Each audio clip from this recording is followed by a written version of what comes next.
10th class. आज हम हसरत मोहानी की गज़ल का आखिरी शेर पढ़ेंगे और लेक्चर नंबर है हमारा 4। शेर देखें। पहुंच जाएंगे इंतहा को भी हसरत जब इस राह की इब्तिदा हो गई है। यहाँ पे शायर कह रहे हैं इंतहा से क्या मुराद है? आखिरी हद।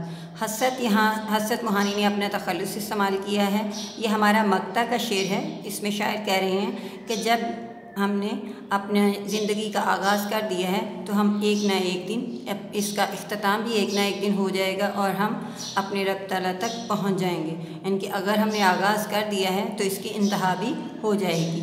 नीचे वाले हिस्से में आप देखें इब्तिदा से मुराद क्या है? आगाज़।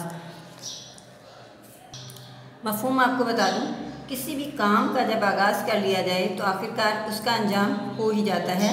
इश्क के रास्ते में कदम रख दिया जाए तो आशिक बामुराद होकर ही रहता है। तशरीह देखें आप लोग। शायर कहता है कि हम अपनी मंजिल पर पहुंच ही जाएंगे क्योंकि हमारे सफ़र की इब्तिदा हो गई है, हमने सफ़र शुरू कर लिया है। इस शेर में हसरत ने इंसानी ज़िंदगी का फ़लसफ़ा बयान किया है। कहते हैं कि जब इंसान इस दुनिया में आता है तो उसके साथ ही उसकी वापसी का सफ़र भी शुरू हो जाता है। जो इंसान इस दुनिया में आया उसने वापस जाना ही है।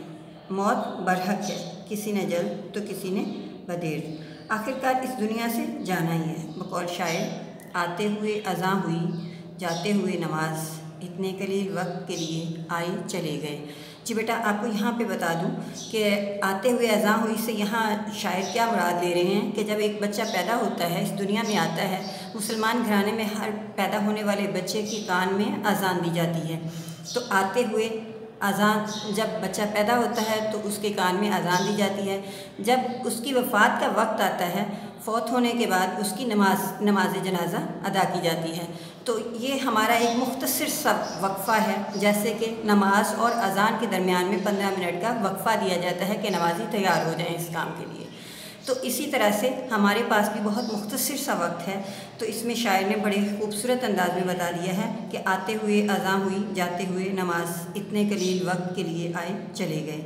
हसरत कहते हैं कि हमें एक ख़ास वक्त तक के लिए इस दुनिया में क़याम करना होता है। हमने अल्लाह ताला से वापसी का वादा किया हुआ है। इंसान की पैदाइश के साथ ही ये वक्त कम होना शुरू हो जाता है, उल्टी गिनती शुरू हो जाती है। कम होते होते आखिर एक दिन ये वक्त ख़त्म हो जाता है, ज़िंदगी का सफ़र तमाम हो जाता है। बकौल शायर, चले तो कट ही जाएगा सफ़र, आहिस्ता आहिस्ता हम उसके पास जाते हैं मगर आहिस्ता आहिस्ता। हसरत मोहानी की ये गज़ल हकीकी है। इसमें ज़िंदगी का फ़लसफ़ा बयान किया गया है। अंदाज़ नहायत सादा मगर दिलनशीं है।